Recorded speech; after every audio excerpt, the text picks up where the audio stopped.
যারা মনে করছেন জামাত নির্বাচনে জিতে ক্ষমতায় চলে যাবে তাদের পক্ষে খুব বড় একটা যুক্তি তারা দেন যে বিএনপির অনেকগুলো আসনে বিদ্রোহী প্রার্থী আছে এবং সেটার অনেক আসনেই আবার জামাত জিতে যাবে, যেটা তাদের 151-এর ম্যাজিক ফিগার পেরিয়ে যেতে সাহায্য করবে।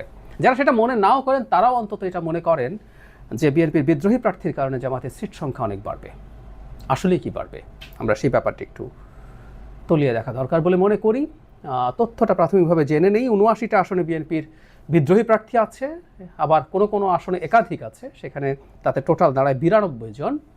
এই প্রসঙ্গে একটু বলে রাখি, একজন আছে জামাতেরও, মানে জামায়াতে ইসলামী যে ধরনের পারসেপশন মানুষের মধ্যে তৈরি করেছে, অসাধারণ কঠোর শৃঙ্খলা তাদের মধ্যে, ডেডিকেশন তাদের মধ্যে, তারা যেহেতু কোরআন বা ইসলাম ভিত্তিক দল তাই তারা এসব করেন না, এই একটা ঘটনাও খুব গুরুত্বপূর্ণ। এই একটার বাইরেও আরেকটা ঘটনা আছে, আমি সেটা ব্যক্তিগতভাবে জানলাম।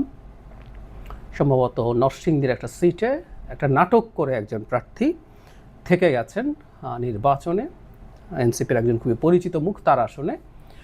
সো অন্তত দুজন এই কাজটা করেছেন। Interesting developments. যাই হোক, আমাদের আলোচনার যে বিষয় সেটা যাওয়া যাক। বিএনপির বিদ্রোহী প্রার্থী ম্যানেজ করতে ঠিকমতো পারেনি, এটা বলতেই হবে। ৭৯টা আসনে এটা থেকে যাওয়া বিএনপির জন্য একটা ডিসক্রেডিট তো বটেই।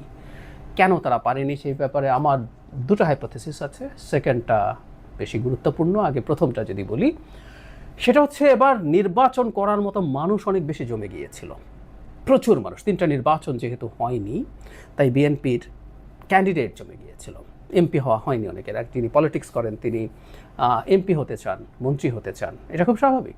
রাজনৈতিক দল মানেই হচ্ছে মানুষ ক্ষমতায় যেতে চান, কেউ কেউ বলছেন যে দায়িত্বে যেতে চান, যেভাবেই বলি। ২০০৬ সাল বিএনপির শেষ ক্ষমতায় থাকার সময় ছিল। সে সময় যে মানুষটার বয়স ৫৫ ছিল, বাংলাদেশে এমপি হওয়ার জন্য, এমপির হতে চাওয়ার জন্য একটা খুবই ভালো বয়স। সারা জীবন এর আগ পর্যন্ত রাজনীতি করে তিনি নমিনেশন পাননি, ধরে নিলাম ইনি ভাবছিলেন যে পরবর্তী নির্বাচনে নমিনেশন পাবেন। সে মানুষটার বয়স এখন 76, আর যার বয়স ৬০ ছিল তার বয়স ৮০ পেরিয়ে গেছে। ফলে কিছু কিছু মানুষ আছেন যারা অন্তত শেষবারের মতো নির্বাচন করতে চেয়েছিলেন, কিন্তু দলের তো নানান হিসেব নিকেশ থাকে, জনমত থাকে, এর বাইরেও বড় দলগুলোর নানান হিসেব নিকেশ থাকে, তাকে অনেকভাবেই সিদ্ধান্ত নিতে হয়। তিনি যখন নমিনেশন পেলেন না, তিনি দাঁড়িয়ে যেতে থাকলেন।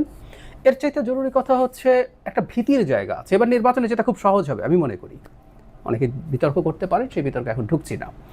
ফলে কেউ একজন যদি এবার জিতে যায়, পরবর্তী নির্বাচনে আসলে তিনি নমিনেশন পাবেন, কারণ এটাই প্রবণতা। যেতে যাওয়া ক্যান্ডিডেট খুব বিভৎস খারাপ কিছু যদি না করে, আমাদের দেশের বড় রাজনৈতিক দলগুলো তার নমিনেশন বহাল রাখে। ফলে যিনি এবার হতে পারলেন না, তিনি আসলে 10 বছরের জন্য আটকে যাবেন যদি তার আসনে যিনি ধানের শীষ পেয়েছেন তিনি জিতে যান। পরিস্থিতি এইরকমই আছে, এটাতে কোনো সন্দেহ নেই। ফলে তারা নির্বাচন করে ফেলতে চান। আর অনেকে জানেন যে বিদ্রোহী হয়ে যদি জিতেও যাওয়া যায়, তাহলে আমরা প্রচুর দেখেছি এই বড় দলগুলোর বিদ্রোহী প্রার্থী জিতে যাওয়ার পর তারা দলে ফিরে যেতে পেরেছেন, দল তাদেরকে আবার ওয়েলকাম করে। সুতরাং দলে ফিরে যাওয়ার জন্য তারা এই বাজিটা অনেকে ধরছেন। এটা একটা বড় কারণটা আমি ধারণা করি যে সিটগুলোতে বিএনপির সাথে জামাতের খুবই টাফ কম্পিটিশনের পরিস্থিতি আছে, বা জামাত পেছনে থাকলেও খুব বেশি দূরত্ব নেই। জামাত যদি সেই সিটগুলোতে বিদ্রোহী প্রার্থীর পেছনে জামাতের ইন্ধন আছে, সব রকম সাইকোলজিক্যাল এবং আমি মনে করি ফিনান্সিয়াল ইন্ধনও আছে। এটা আমার জাস্ট একটা ইন্টারপ্রিটেশন, আমি কোনো তথ্যের ভিত্তিতে কথাটা বলছি না। স্বাভাবিকভাবে তারা ভাববেন কোনো বিদ্রোহী প্রার্থীকে যদি তারা পেট্রোনাইজ করে মাঠে রাখেন, তাতে তিনি জিতে না যান, তিনি 20, 30, 40 হাজার ভোট, 20 হাজার ভোটেও বাংলাদেশের খুব টাফ কম্পিটিশনের সিটে অনেক ভোট, 10 হাজার, 5 হাজার, 1 হাজার, এমনকি কয়েকশো ভোটের ব্যবধানেও জয় পরাজয় নির্ধারণ হওয়ার নজির বাংলাদেশে আছে। সুতরাং খুব স্পষ্টভাবে জামাতের এই ধরনের একটা ক্যালকুলেশন থাকতে পারে, তাহলে বিদ্রোহীদের এত বেশি থাকার পেছনে জামাত একটা ফ্যাক্টর হওয়ার সমূহ সম্ভাবনা আছে, হয়তোবা সেটাই সত্য। এখন সেই প্রশ্নটা করছিলাম যে এটা কতটা প্রভাব রাখবে, বিদ্রোহী প্রার্থীরা কতটা বড় ইম্প্যাক্ট রাখতে পারে। আমি মনে করি ইম্প্যাক্টটা আসলে খুব বড় হবে না, খুব বড় হবে না। কারণ হচ্ছে, মানে যে কারণে বাংলাদেশে এবার জামাতের যতটুকু ভালো করার কথা বলে মনে করেছিলাম ততটুকু ভালো হবে না, ঠিক একই কারণে। সেটা হচ্ছে যে প্রার্থীটা, যে পার্টিটা জিতে যাবে, যে পার্টিটা ক্ষমতায় যাওয়ার সম্ভাবনা আছে, সেই পার্টির মার্কাকেই মানুষ ধরে ভোট দেবে। হতে পারে যাকে নমিনেশন দেওয়া হয়েছে তাকে অনেকে পছন্দ করেন না, এবং হতে পারে যে নেতাকর্মীদের একটা অংশ তার সাথে থাকছেন না। কিন্তু ভোট শুধু নেতাকর্মীর কাজ না, নেতাকর্মী মানুষের বাড়ি বাড়ি যেতে পারেন। আমরা ধরে নিলাম যিনি নমিনেশন পাননি, কোনো কোনো ক্ষেত্রে তার সাথে অনেক বেশি নেতাকর্মী কাজ করছেন। নেতাকর্মী কাজ করলেই, বাড়ি বাড়ি গেলেই মানুষ গিয়ে সেই ব্যক্তিকে ভোট দিয়ে দেবেন অন্য একটা মার্কাতে, এটা খুব সোজা না। আমরা দেখেছি অনেক বড় বড় পরিচিত মানুষ দল থেকে বেরিয়ে নির্বাচন করে ভালো করেননি, মূলত এই কারণে। এই কারণে আমরা দেখব ছোটবেলা থেকেই আমার খুব মনে পড়ে যে আমাদেরকে মার্কা মুখস্থ করা হতো। মার্কাটা কি? সাথে ধানের শীষ বা নৌকা, এই স্লোগানগুলো ছিল। কোথায় সিল মারতে হবে?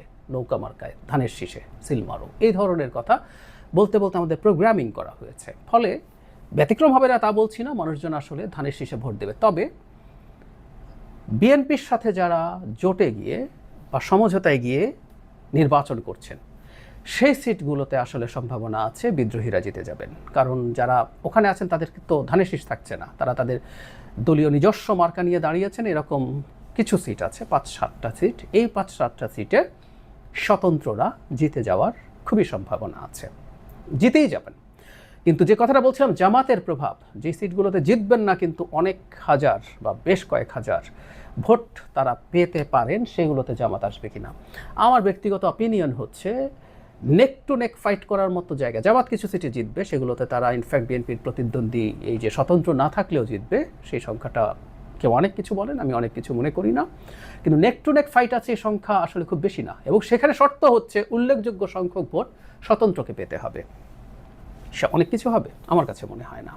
এই 79টা সিটের মধ্যে আমি যদি ধরি যে 10টা বা 20টা সিটে জামাত পেছনে আছে কিন্তু অনেক বেশি দূরে নেই, তো সেখানেও ওই শর্ত আসলে খুব বেশি প্রযোজ্য হবে না। যদি 20টাও ধরি, তার যদি অর্ধেকও যেতে জামাত, কাগজে কলমে বলছি 10টা সিট বেশি জিততে পারে সর্বোচ্চ, তাহলে জামাত যা সিট পাওয়ার কথা তার সাথে 10 যোগ করতে হবে। এখন কত পাওয়ার কথা এটা নিয়ে আমার ধারণা আমি বলেছি আগেও, আবার একটু বলতে চাই যে বিএনপিটা বললেই আমার মনে হয় জামাত ধারণা করা যেতে পারে। ওই যে বিজয়ী দলের এমপি চাই আমার এলাকায়, এই পারসেপশন, এই স্রোত, এই জনস্রোত যদি চালু হয়ে যায়, বা আমরা দুই প্রধান যারা প্রধানমন্ত্রী হওয়ার লড়াইয়ে আছেন, জনাব শফিকুর রহমান এবং জনাব তারেক রহমান, দুজনের সমাবেশের যে পারফরমেন্স, সেগুলো যদি যোগ করি, সব কিছু যোগ করে যদি ফেলি, এবং একদিন বলেছি বেগম খালেদা জিয়া বড় ফ্যাক্টর, তিনি চলে গেলেন, তার প্রতি সিম্প্যাথাইজ মানুষ, এবং তিনি যখন চলে গেলেন তিনি তার জাগতিক ভুল, উনি প্রধানমন্ত্রী হিসেবে, রাজনীতিবিদ হিসেবে ভুল করেছেন, ছোট বা বড় ভুলও করেছেন, কিন্তু উনি যেভাবে চলে গেলেন 5 তারিখের পর থেকে, তিনি যেভাবে তাকে প্রেজেন্ট করেছেন, তিনি যেরকমভাবে মানুষের সামনে হাজির হয়েছেন, তিনি অসাধারণ